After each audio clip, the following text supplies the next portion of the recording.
Yo, yo, it's your boy, Big Mouth for the South, man. Let the people know who we got in the building today. Man, it's DC Young Hitter Boy, aka Keph Swag, man. DC's fine, is what it do. Keph Swag. What's up, man? What's goody, my boy? It's good, bro. Shit, where you from? DC, bro. DC. What part of DC you from? I'm gonna say, Northeast side. Northeast, I always lived in the majority of my life. I live everywhere in DC, but Northeast, I always lived in Northeast with my family. So you been all around DC? Yeah, man. From Northeast to Southeast to... Everywhere, bro. I live in KDY. I got good men there.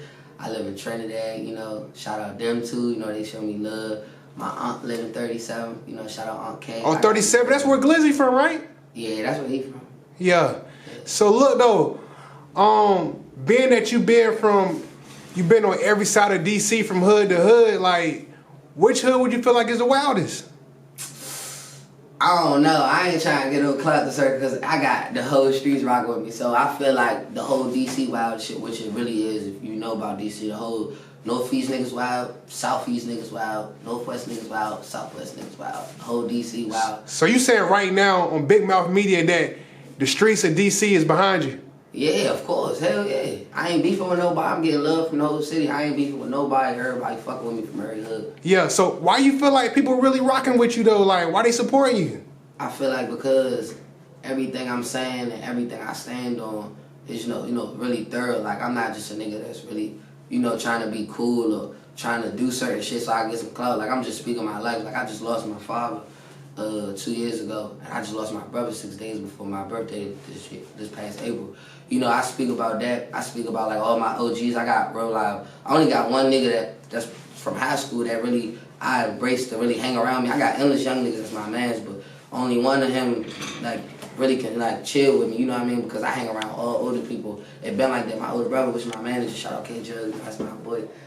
He started me really rapping for real. Like, and all my OGs around me, my big homies really embraced me. And, they really give me the game to move smart out here and not be a dummy. Yeah, rest in peace to your family, my boy. Yeah. So, like, I don't know if you want to speak on it or not, but, like, what happened to your brother? My brother, he died recently.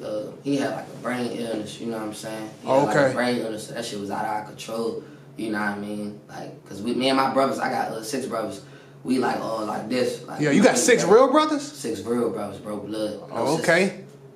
So y'all ain't playing? Nah, bro. That's why I'm telling you. That's why let me make it known. I ain't gonna try to fake the cloud on no. You know what I'm saying? He died from a brain illness because if it was something else, you know what I mean, we wouldn't be here. Yeah. You know what I'm saying? Like we really about standing and protecting each other for real. Facts. So like, growing up though, like, what type of life you think you had growing up?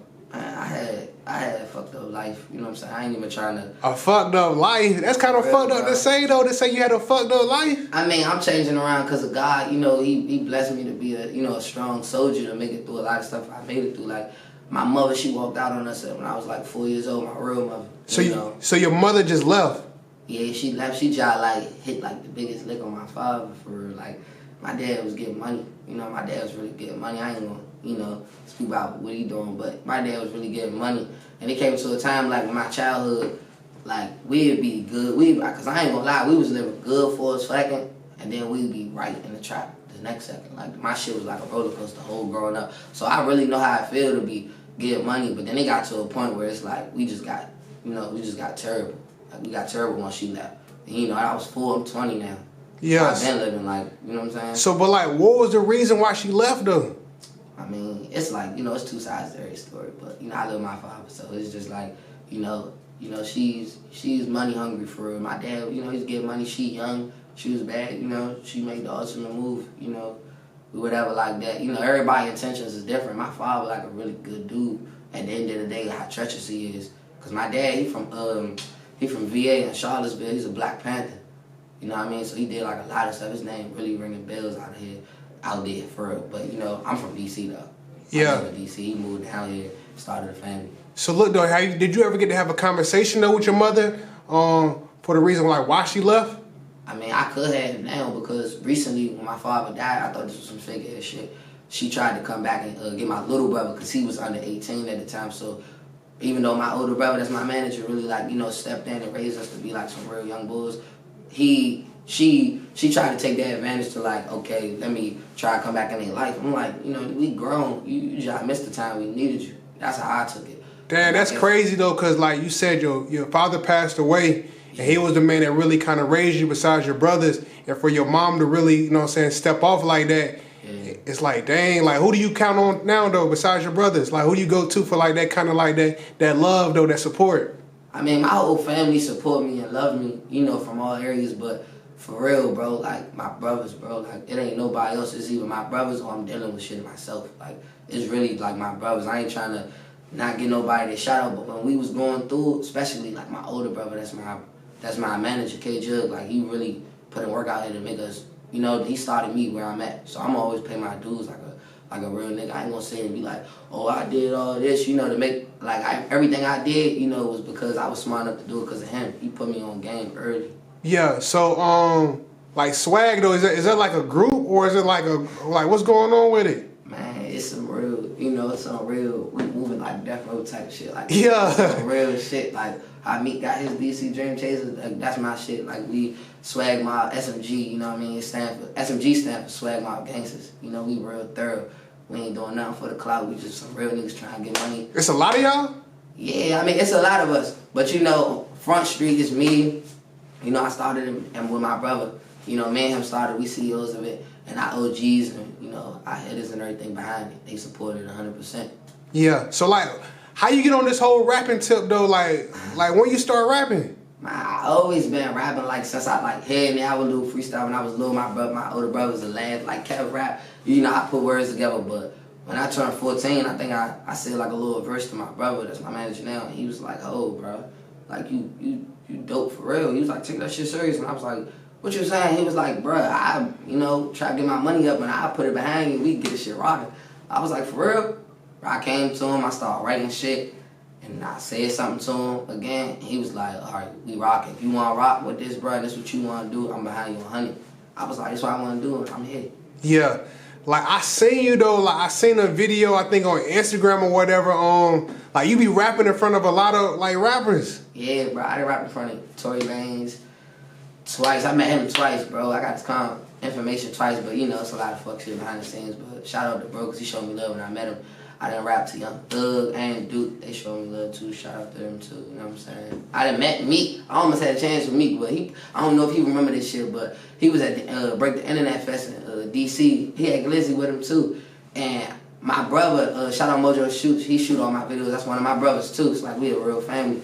He was shooting at that joint for that event. And he snuck his backstage pass over the thing to me and my brother. And we snuck in, but I was like, nah, I'm about to try to rap it, bro. You know, I'm gonna take every opportunity. We straight on the streets, like, opportunities don't come like that. You gotta go for it, you know what I mean? Yeah. So I was like, man, I'm gonna sneak back there. I snuck back there. I seen Glizzy, he was arguing with somebody or something. So I was just like, all right, you know, I'm on business. I'm trying to get on type shit. So I seen Meek, he wasn't arguing with nobody. He wasn't in there. He was just like coming off stage, walking with security. So I was like, what's up, bro? He was like, what's up? I was like, hey, bro, let me rap for you. He was like, all right, young bull. We was walking. We took like one step, and his security and them just got to wrecking, bro. They got to fighting and some shit. And he was like, hold up, bro. And his, you know, they moving right. So they got me out the way. He hopped in the car and didn't get a chance to rap to him. I was like, damn, I can tell you a story, bro. Recently, like, this probably was like last year, O'Milly and his men came, and they remember this, bro. They remember this. Like, this wasn't that long ago. They came in my store. I was working at the shoe store, bro, because I be doing endless shit. So they came in the shoe store I was working at, and they was playing my song in it. And when they was playing my song in that motherfucker, somebody was like, hey, Keph, hey, Swag, Dream Chasers and O'Milly and them niggas listening to your song. This is my song called Travel It. And them niggas was in the cut like this. I'm like, oh, hold up. So I forgot I was helping somebody. I was like, man, fuck that. I just dropped the shoe. I woke up. I'm like, what's up, bro? He like, what's up, little bro? He was like, what's up, young boy? I'm like, what's up, man? I'm like, this song y'all cranking to, this me. He was like, for real? I'm like, yeah, bro, fuck with me. He was like, all right. I was like, let me rap to you. He was like, all right, bet when we leave the store, we about to, you know, cash out. And here we about to, and then when we step out, I'm rap to you. I was like, all right, I stepped out, I rapped to him. One of them niggas gave me the emails, and then O'Milly went live, put me on this live. I got some followers of that shit too. So shout out to them, they showed me love too. Yeah. So like, but what made you actually really want to just like run up on these rappers and start rapping though? Cause, bro, like I said, I don't get a lot of opportunity. In DC, it's not a lot of opportunities. You really gotta create. And then I told you, I don't got no nigga co-signing me. I'm coming straight up myself. So I feel as though, like, if I see opportunity, I'm gonna go for it. Cause I'm hungry, bro. Like, I'm really trying to make this shit work, which I am. But look though, it's crazy for you to say like DC ain't really got a lot of opportunities though, cause like DC, like when people think of DC, it's like a big time city though. Like I don't know if you've been like all around the rest of the world though, but DC got a lot going on in DC rather than these other states. So nah, bro, it seemed like that because my city, I love my city. We a lit city, bro. But the niggas that's here, we don't embrace each other. You know, like we really don't. Like we really, you know, we really want to get into politics of that shit. We don't embrace each other. We more hate on each other because it's like, all right, if you make it out of DC, it's like, bet. Your niggas step off. You gotta think, most niggas leave soon as they get on. You know, it's smart because our city a hateful city. Like, we kill each other. We kill each other for real. Like, a lot of our, like, Keph Swag, he got killed. You know what I'm saying? And he was like the next nigga out, like Glizzy. He was like the next nigga out there. You know, shout out to bro. And he was like around my age type shit. You know, so we like a hateful city. It ain't like, you gotta think, he bringing all that clout to our city and shit, like how the Migos bring clout to Atlanta and all that. Niggas ain't taking them niggas down. They like, man, now Atlanta lit as shit. They got gun and thug, they got endless niggas. In DC, we more take each other down. So you like, man, cause so you really feel like people in DC don't really want to see other people in DC come up? Nah, it's some real niggas that do. It's some real niggas, like, while they show love a lot, like, it's some real niggas that, you know, it's some real niggas that do. But I feel as though it's some niggas that don't. Like, it's certain type of people in DC, it's either they want you to win and they don't. It's just a lot more if I don't. For real, we want to be honest, it is. Yeah.